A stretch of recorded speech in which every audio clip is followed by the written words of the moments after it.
There's so much of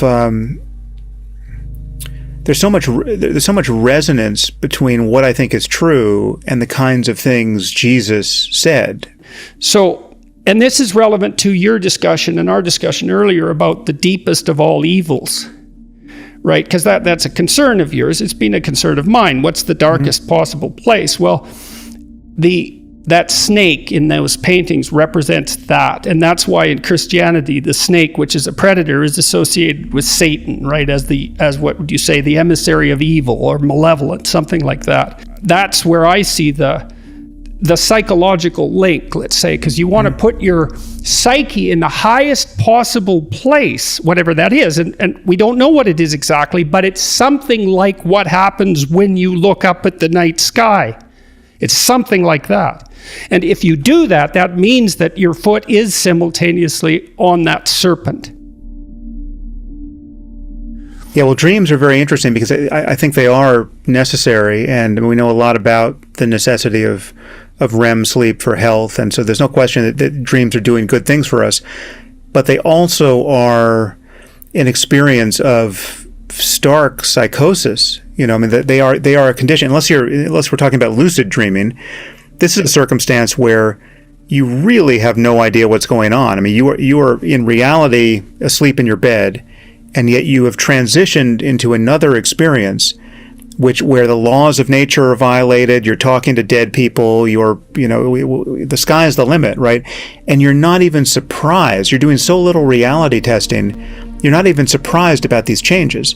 You have so little purchase on who you were just 15 minutes ago when you went to sleep that it does mean to some degree at that point, though, that you have suspended your unthinking identification with your daytime propositional thought. But in the normal case, you're identified with your dream body and your dream persona and whoever you've become. I mean, you're being terrorized in a more malleable, right. The identity problem is still there. Yeah, it's just it's more random and less logically coherent. And there's something there about exploration and change of categories themselves that's going on.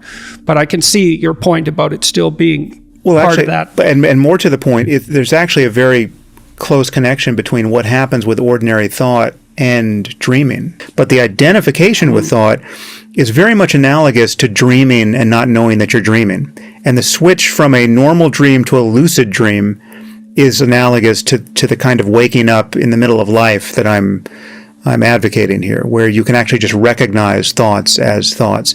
And there's something that the way in which thoughts steal over us, where it's like you're trying to pay attention to something, and then all of a sudden you're replaying an argument that you had with your wife, yesterday, right? Mm-hmm. And helplessly, and it's actually it's dredging up the emotion that is appropriate to that argument, right? So now you're getting angry or regretful or whatever it is.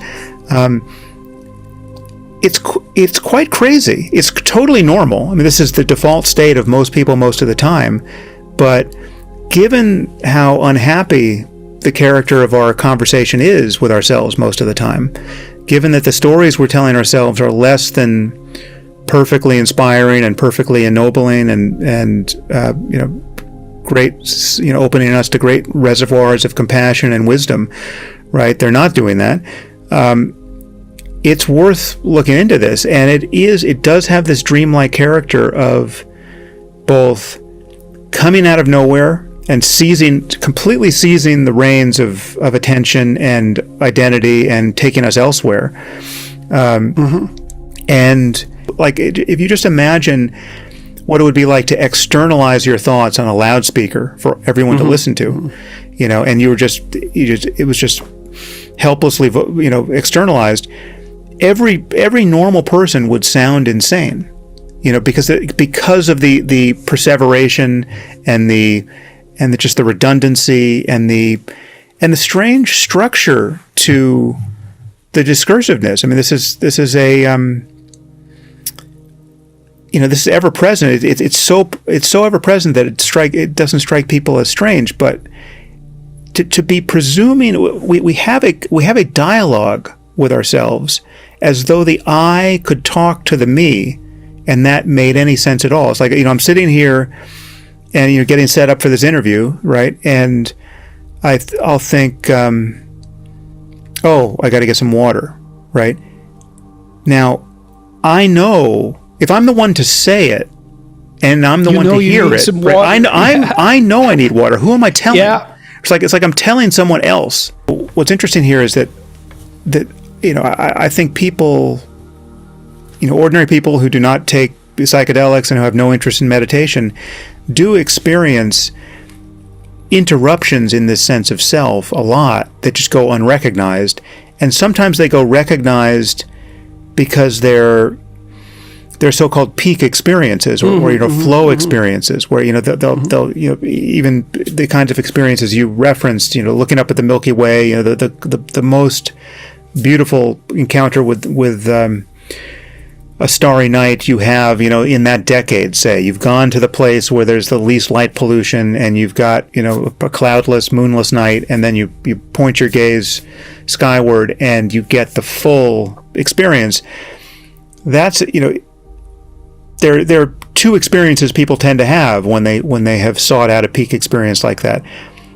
If they're lucky, they really have something like a moment where they're lifted out of themselves, and they can just have something like this breathtaking encounter with nature, right?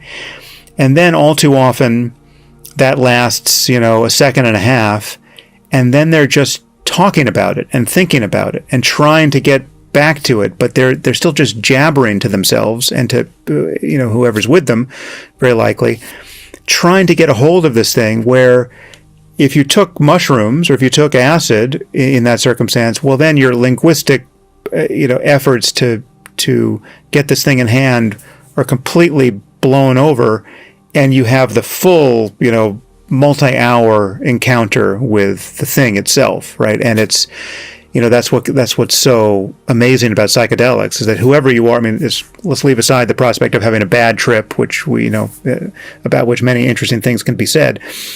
The so-called good trip you can have on mushrooms or LSD is this condition of the data of your senses, and in particular, in a circumstance like the one you described, your engagement with the natural world becomes so vivid, so salient, that the boundary between self and world is completely overcome. Also, the consequences, Griffith's work, and if someone has a mystical experience on psilocybin and they're smokers, they stop 75% of the time. Yeah. It's like it lifts them so far out of themselves that even their addictions lift. Yeah.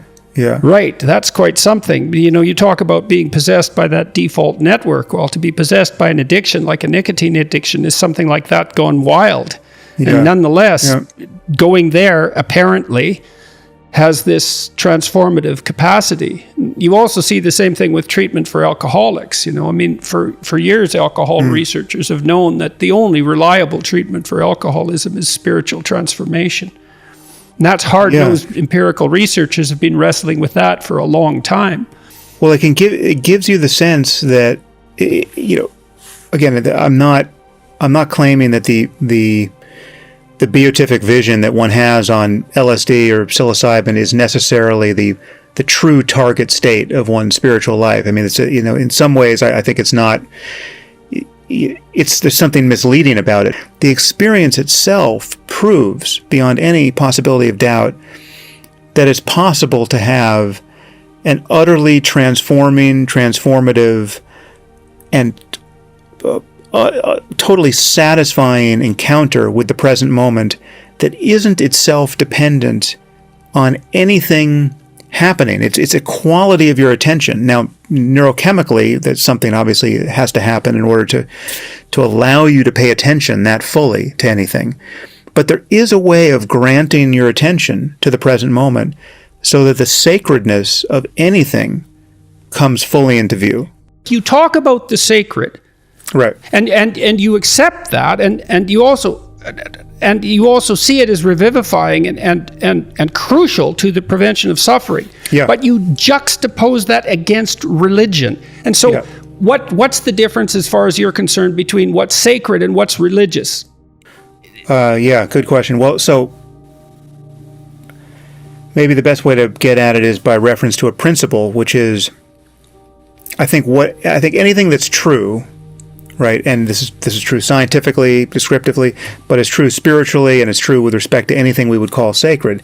Anything that's true, anything that's real, is discoverable now, right? It's like a little like if we lost everything, if we lost all the books, if we lost all the tools, if we lost everything, and we just found ourselves having to reboot not only civilization but human cognition, everything that is real is discoverable from that starting point. Even if you're starting at zero again. Now we would talk about it differently. We would have we would have memories of what some of us would have memories of all that we'd lost, and that would anchor us to certain expectations. But the point is, what is true? What is real? What is the real opportunity for a direct, self-transcending engagement with reality? So we could say that as you go deeper into that nested structure, what you approach becomes more and more sacred. By definition, I'm trying to define it experientially, because so let's say you're transformed at a fundamental level. That means something shifts way down deep. And that's how you feel it, even in an embodied sense. And what we've defined as human beings, as religious, as far as I can tell, or as sacred, is our attempt to define the landscape that is characterized by those deepest structures of maps. That distinction is deceptive in a very fundamental sense, because it's predicated on the idea that what we see are meaningless objects, and that we lay an overlay of meaning on top of that. And it's not by no means obvious at all that that's how we see. Yeah. And that's part of the reason why it's been so difficult to make machines that can see and act in the real world, because the object world is not simple. And that value structure that you're describing, that value structure, right?